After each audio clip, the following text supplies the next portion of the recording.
यह एक ऐसी यातना थी जिसका इस्तेमाल केवल जर्मन सैनिक करते थे। इस भगोड़े सैनिक के पैरों को लोहे की जंजीरों से जकड़ दिया गया था और जंजीर का दूसरा सिरा एक चट्टान में ठोके गए लोहे के कील से बंधा था। उसके साथियों ने उसके पास केवल कुछ गोलियां और थोड़ा सा खाना छोड़ा था और उसे सोवियत सैनिकों को रोकने का आदेश देकर चले गए। जैसे उसके साथी वहां से गए, सैनिक ने अपनी गोलियां लोड करनी शुरू कर दी, लेकिन जब उसने निशाना साधने के लिए देखा तब तक उसके साथी गायब हो चुके थे। अब उसका सबसे जरूरी काम खुद को वहां से आजाद कराना था। घबराकर उसने अपनी स्नाइपर राइफल उठाई और जंजीर पर निशाना लगाकर गोली चला दी। तेज दर्द से वह चीख उठा, लेकिन जंजीर नहीं टूटी। उसने अपना बैग खंगाला, लेकिन उसमें केवल एक चश्मा मिला। उसने सावधानी से एक छोटे चाकू की मदद से चश्मे के दोनों लेंस निकाल लिए और उन्हें आपस में जोड़ दिया। फिर उसने चीड़ की एक टहनी तोड़ी और पेड़ से राल निकाली। उसने राल को मुंह में रखकर तब तक चबाया जब तक वह नरम नहीं हो गई। इसके बाद उसने राल को लेंस के किनारों पर लगा दिया। फिर उसने चीड़ की एक और टहनी लगाई और उस जगह पर थोड़ा पानी डाला। इस तरह उसने एक साधारण आवर्धक कांच तैयार कर लिया। उसने लोहे की कील के पास कुछ सूखी काई रखी और लेंस की मदद से सूरज की रोशनी को काई पर केंद्रित किया। कुछ ही देर में काई में आग लग गई। सैनिक ने तुरंत सूखी टहनियां इकट्ठी की और आग को और तेज कर दिया। जब टहनियां जलकर खत्म हो गईं, तो उसने चट्टान पर ठंडा पानी डाल दिया। तापमान में अचानक हुए बदलाव से चट्टान जोरदार आवाज के साथ दरक गई। उसने लोहे की कील को बाहर खींचने की कोशिश की, लेकिन अभी भी यह काफी नहीं था। फिर भी उसने हार नहीं मानी और बार बार यही प्रक्रिया दोहराता रहा। धीरे धीरे कील का हिस्सा बाहर दिखाई देने लगा। कुछ ही समय बाद चट्टान में एक बड़ा छेद बन गया। दोपहर के समय सैनिक चट्टान के पास बैठकर थोड़ा डिब्बाबंद खाना खाने लगा। तभी अचानक उसे किसी इंजन की आवाज सुनाई दी। उसने तुरंत अपनी स्नाइपर राइफल उठाई और चारों ओर देखने लगा।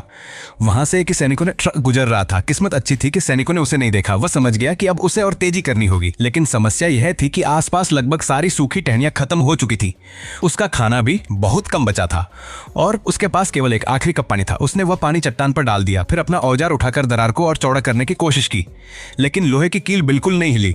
इसके बाद उसने अपनी सारी गोलियां निकाल ली और उनमें मौजूद बारूद को एक धातु के डिब्बे में इकट्ठा किया। उसने बारूद को चट्टान के छेद में डाला, ऊपर से एक पत्थर रख दिया और जलती हुई काई को उसके अंदर डाल दिया। बारूद में विस्फोट हुआ। सैनिक तुरंत उठकर देखने पहुंचा, लेकिन लोहे की कील अभी भी अपनी जगह से नहीं ली थी। फिर उसकी नजर कुछ दूरी पर पड़े एक बड़े पत्थर पर गई। उसने अपनी राइफल की पट्टी की मदद से उस पत्थर को अपने पास खींच लिया। इसके बाद उसने दोनों हाथों से पत्थर उठाया और बार बार उसे लोहे की कील पर मारने लगा। सुबह से रात तक लगातार कोशिश करने के कारण उसके हाथों में छाले पड़ गए थे, लेकिन उसने हार नहीं मानी। आखिरकार उसने अपनी पूरी ताकत लगाई और लोहे की कील को चट्टान से बाहर खींचने में कामयाब हो गया। आखिरकार वो आजाद हो चुका था।